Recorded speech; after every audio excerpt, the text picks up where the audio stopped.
Alam nyo guys, grabe ang pagtitiis ko guys. Sa life ko guys, grabe. Until now, I'm still working. I didn't feel my life happy, really. I'm happy for 1 minute, for 1 day, but I have to struggle my life. Oh my God. But I have to be strong. God knows everything. I promise I do my best for my life. I have to help my daughter. Even though I'm separated with my husband. Husband nothing to do. You know, pag mag-asawa kayo guys, dapat isipin niyo yung asawa niyo. It will be responsibility forever and ever. Even though what you are doing, she will help you everything. But what then if people leave you alone, throw away anything? I don't know. You know that? You know, kailangan guys, yung mga dalaga at mga binata dyan, mag-isip-isip muna kayo bago kayo mag-asawa. Okay? Because ang pag-aasawa ay hindi kinakain at sinusuka at hindi laruan na tinatapon at pagsawaan. Kaya ganyan. Think about what you are doing for everything. Dapat matuto kayo, mag-save kayo ng pera ninyo. Alam mo ako, kahit tagal na ng panahon na nag-work ako for no one can help me. But now, I do my best, but alhamdulillah, I'm still working. I'm still here abroad. You know that some people suffer.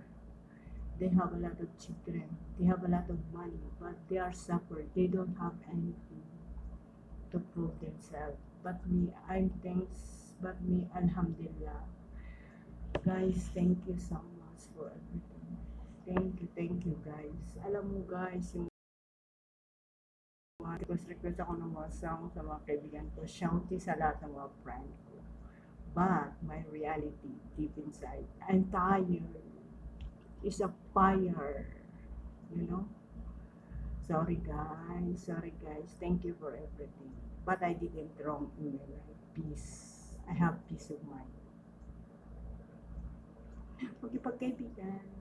As long as friend, she will help me. Friend cannot help you, no. But me, I help. But I don't want. Can we bring it back for me? But it's okay. Thank you so much. God help me. I'm still alive.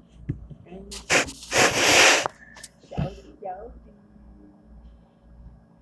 Kailan kaya ako magiging prinsesa?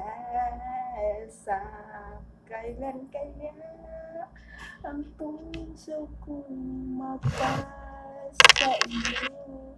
Kailan kaya ang puso kong magmamahal? O kay sakit, o kay pait ng mga sinabi ko.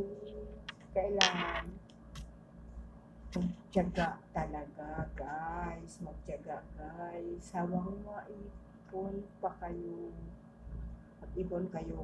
Tama yung sinabi, huwag kayo bigay ng bigay. After that, you are in the Philippines, you are tayo. Totoo yan. Tama yan guys. Guys.